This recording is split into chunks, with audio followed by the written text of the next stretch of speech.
Good morning, good afternoon, and good evening. It's your boy Monts. Welcome to the Armchair Pundits Manchester United post-match review. A little bit different this week. Man United got 1 point, and we also scored. Kind of. We're away at Fulham, Craven Cottage, game week 2. If you watched last week's podcast, you know I like to ask myself a few questions, so I'm going to start by saying, was I confident going into this game?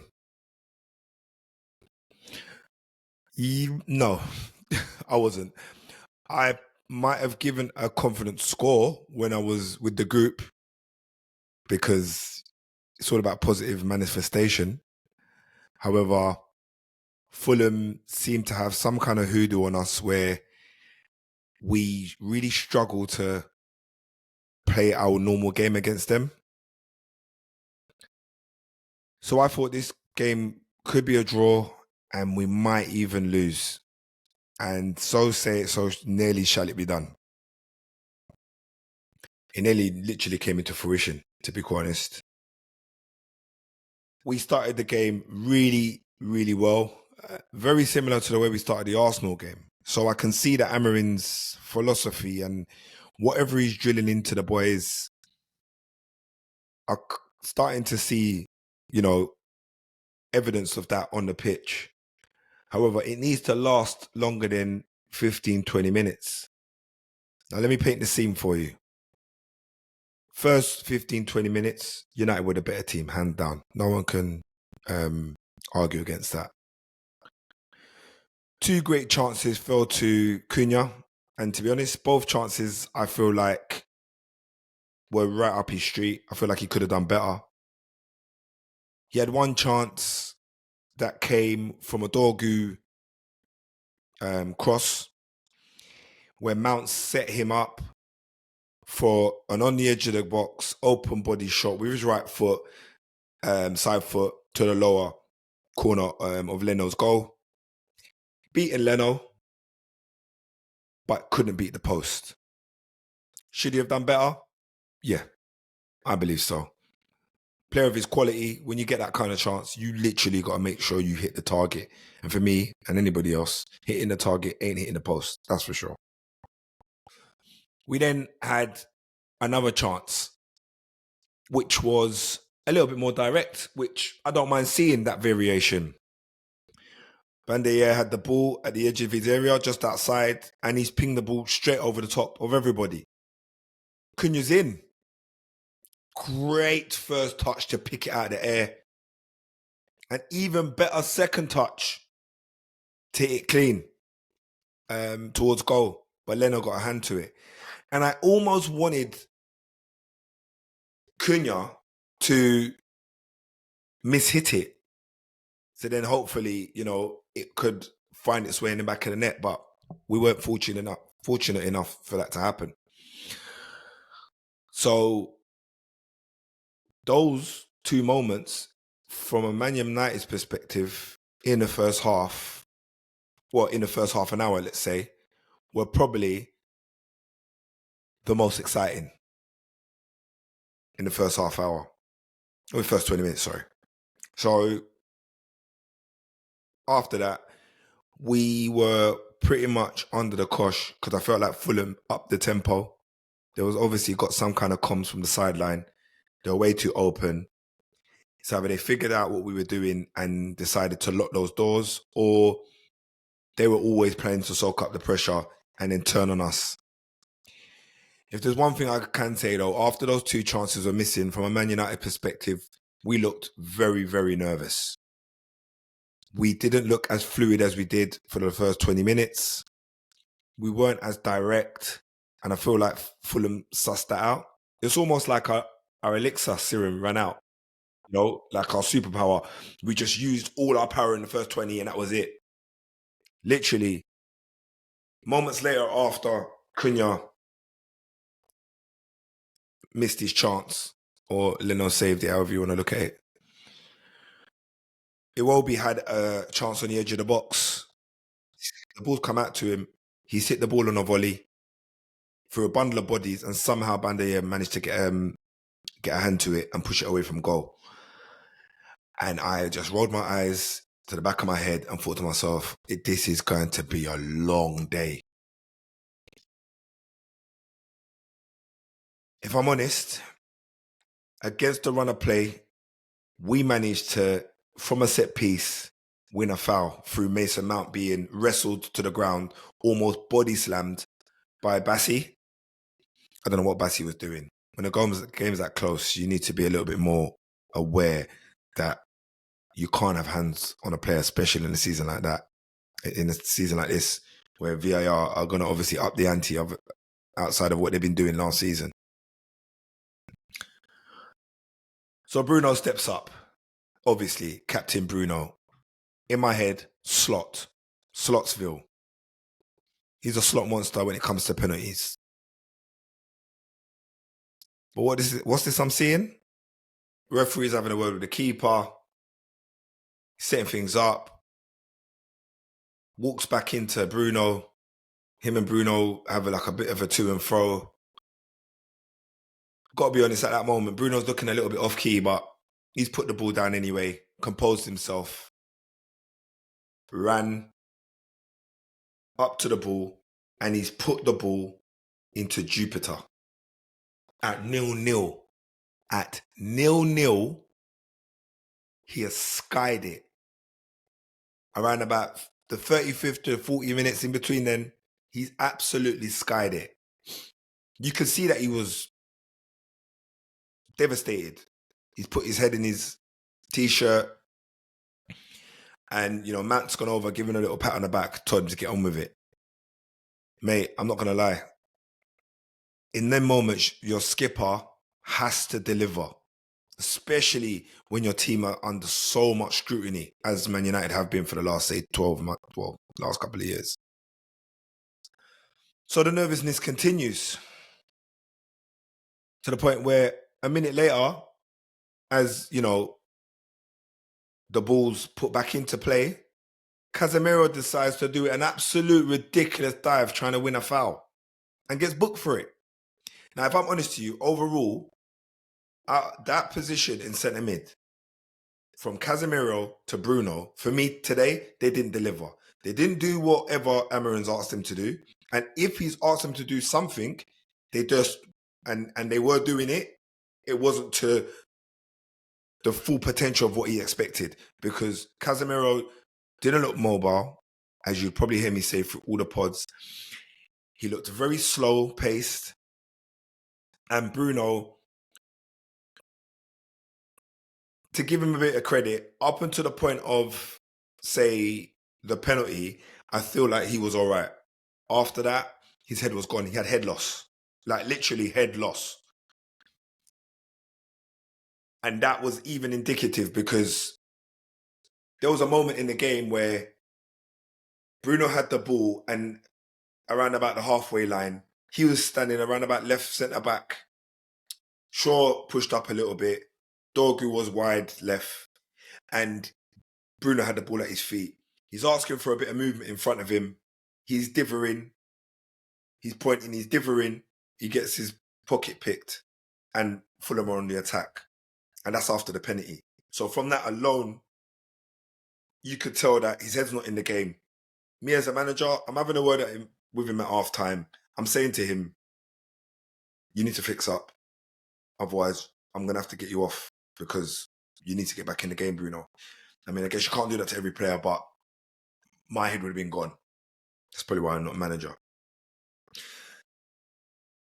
Half-term reaches, and I feel like that saved our blushes. We needed the half-time more than anything just to reconvene, get everyone in, have that chat, slap who you need to slap, put your arm around whoever you need to put your arm around, and literally, let's get it going again. So we come out from half-time, and I'm thinking to myself, right, would I make the changes at half-time based on how the first half went? Probably. We wasn't. After the first 20 minutes, like I said, we wasn't really in the game. So we needed an immediate impact. And I got to be honest, when Fulham emerged, they looked stronger. They were pressing higher. They were dictating tempo. I feel like Marco Silva saw blood and he wanted to absolutely tear our heads off. And if it wasn't for the Euro goal that came around about 10 minutes after the break, and I say Euro goal kind of, I think we would have been 1-2-0 down in that second half and not been able to come back because we were just really struggling.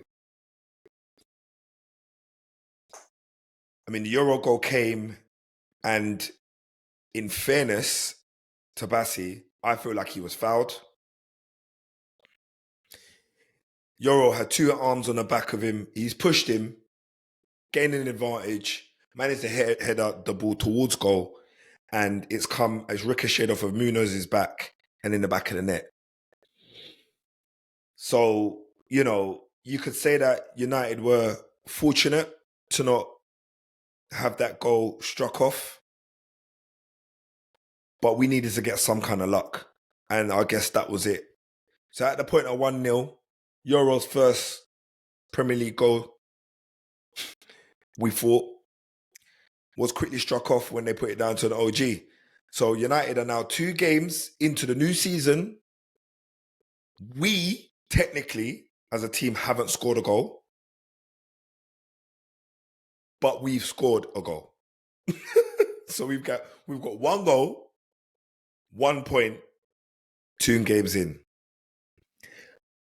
If the pressure isn't on Amarin now, I feel like he hasn't got long before it starts piling up on him, because we need to be winning games where we look strong. We need to be burying teams when we're at the peak of our performance in the games. For example, last week against Arsenal and this week against Fulham. Albeit we didn't have, for me, the overall, we didn't look overly great. I feel like in the moments, especially the beginning of the game, we could have been 2-0 up and cruising. At that point, I feel like we bury Fulham, because the boys they'll be galvanised and proper up for it.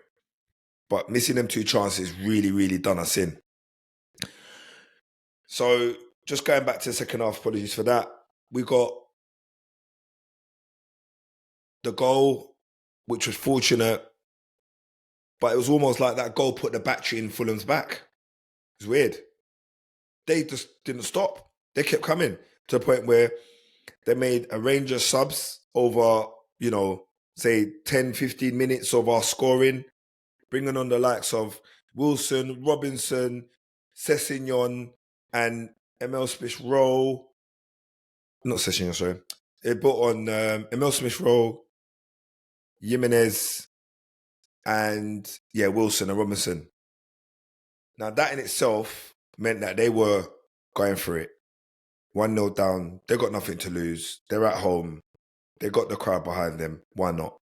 It definitely made a difference for them. Now, within a matter of minutes of them making their changes and their last changes, they managed to bring it back to 1-1.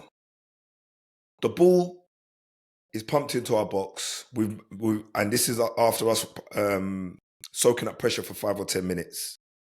We've cleared our lines. Dalot decides to take the ball and try to do like a turn like a half turn on the back foot. Iwobi picks his pocket, because that's definitely not in Dalot's locker. And they go down the ring. Iwobi cuts in inside. He dinks the ball over towards the near post. I'm thinking he's just putting it in the box anyway. He's just putting it in the danger zone. Now, De Ligt does enough with Jimenez to put him off balance, so he doesn't get anywhere near the ball. But Emil Smith-Rowe has run past Bruno and kind of run past Shaw. Shaw was quite a distance away. I do feel like Shaw should have come across, but he's run past Bruno. For me, Bruno should have been following him as a runner. And he just taps it in, gets a little touch on it near post. It's 1-1. Now, to be honest with you, at that point, I was vexed with Bruno. Bruno had to get off the pitch. For me, at that point, we've got to get him off because his head ain't in the game at all. He's watching his runners. Usually, in them moments, Bruno's normally pointing and having a go at people. I think he really took responsibility then because he looked completely devoid of any kind of rebuttal for that scenario. Like, he didn't know what to say. Shrugged his shoulders and just kind of turned around and just went back towards the centre circle, I guess. But for me, Luke Shaw, probably seeing the danger coming across as a defender, he's got to squeeze up a bit more because if De Ligt's gone near post or just past the near post and Yoro's gone out a bit wide because Dallow's now further up the pitch where he lost the ball. And to be fair, Dallow did get back to try and block the shot, but he wasn't even close enough anyway. Shaw's got to come across. Now, the only reason why he probably didn't come across is because the guy that was beyond him. But at that point, I suppose you've got to see the danger. And that's me just picking little, just being a little bit picky, I guess. It's all I can do at the minute because we just can't sustain any kind of, advantage at United at the moment. Our second half start clearly wasn't good enough. It was in stark contrast to, Fulham. We failed to kind of really, really take advantage of our early dominance. We quickly shifted into like a defensive structure when we felt like the momentum was lost and we couldn't really gain back that advantage, which was a little bit disheartening for, anybody watching. And I feel like Amorim himself could see that, and you could see the frustration from him on the sideline. And then when he's come out and done his post-match and he just pretty much said that the boys and the players need to grow up, that shows you that, there is real frustration there in the Man United dressing room, especially among the coaching staff. So that needs to be resolved ASAP. I feel like for us today, that wasn't a draw that was earned. It was a game we were lucky not to lose. I mean, you're going from Bruno's skied penalty. He's blaming the ref because the ref bumped into him after the post-match. That's just that's shocking, man. Be a professional, bro. Like, reset your whole regime. If you've got something that you do when you're taking penalties, reset if someone bumps into you. End of story. Like, you're making things up. But completely rattled him. It's unfortunate that we've got to now go into week 3 with only and a United player still not to have scored a goal, and we spent all this money in the summer. Cunha and Mbumo weren't the worst players on the pitch. So I feel like that's fortunate. Šeško still looks like he needs to find his feet. But you know what, on that, I'm going to go through the players' ratings because I'm done with talking about United drawing at Craven Cottage. It's just jarring. So I'm going to run through the players' ratings now. Pretty much, Banda, yeah, for me, I don't think he's a first-team keeper. I think he struggles with any balls into the box, whether it be from a set piece or a cross. His decision-making ain't really great. So for that reason, I'm going to rate him a 6.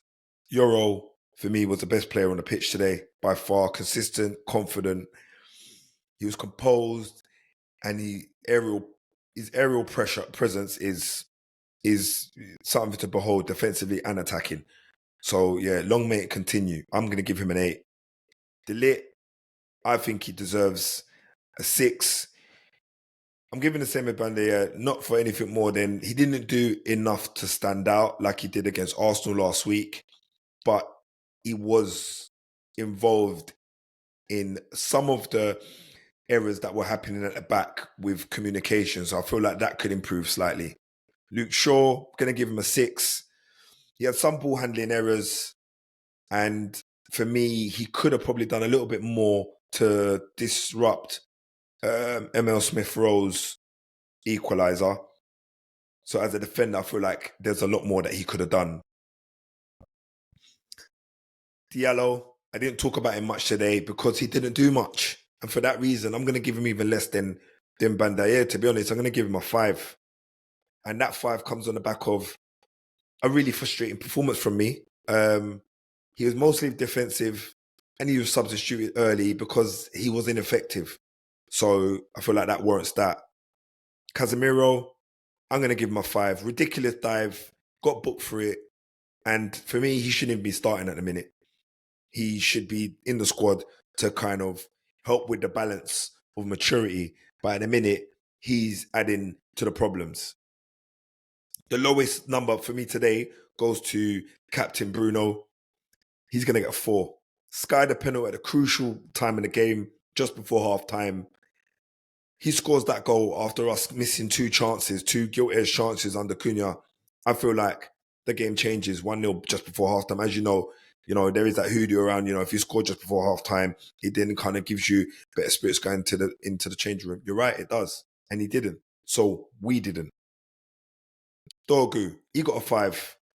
Game of 2 halves. Started well like United squad did, but as we started to be wasteful in possession and our rhythm was really disruptive, he'd become a little bit rash and diving into challenges as we saw in him in pre-season. So for me, he doesn't warrant anything more than a 5. Now, on to Mbeumo. Wasn't as impactful as he was last week, but he set up the opener for Yoro. And I feel like he showed flashes of quality despite his limited service. So I personally feel like he deserves a 7. Mason Mount, I'm going to give Mason Mount a 7 this week. I don't think he done enough to warrant a 6. I'll say warrant. I don't think he done enough for me to give him a 6. I feel like he was in the game enough and he helped to link up the play for one of Cunha's gilt-edged chances. I think it was Cunha's first chance, in fact.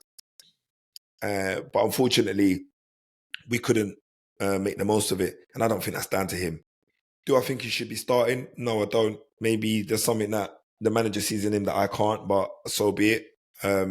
He's starting and he's been some kind of impact, but not as much as scoring like I would like him to be. But here we go. And Cunha. I'm going to give Cunha a 6, and here's why. I feel like he had 2 chances. He could have scored either, but after that, he kind of disappeared. He wasn't clinical enough in front of goal. And that's the reason why we brought him in, because we understand that in pressure moments and in some of the most unconventional ways, he manages to get chances and usually finishes them. But today he didn't show his best. He didn't put his best foot forward. So for me, he gets a 6. Now to run through the substitutes. We've got Dallo who came on. For me, he was a massive reason why we conceded. So he gets a 5. Šeško still trying to adapt to his position. And I feel like his ball control was a little bit off, but I guess he's still, finding his feet with the tempo in the Premier League. So I'm going to give him a 5. And Ugarte came on. He done slightly better than Casemiro, but not enough for me to give him a better score. I guess he had a limited time on the field, but he still added some kind of stability in the centre mid. So I'm going to give him a 6. Guys, I don't want to be doing many more of these. I want my reviews to be a little bit more uplifting, a little bit more positive. But the only way I can do that is if United do what they're meant to be doing, which is winning games. We need to win games. We need to score goals. We need these guys to play for longer than 20, 30 minutes in a game. And if we're going to play for that 20, 30 minutes, that needs to be the best 20 or 30 minutes of the entire game in terms of us scoring and just being an absolute nuisance. It's not enough just to do that and not walking away with the points or getting goals. So that's the end of my frustrating podcast this week, my review. Hopefully, we've got better weeks to come. Here's to hoping. Peace.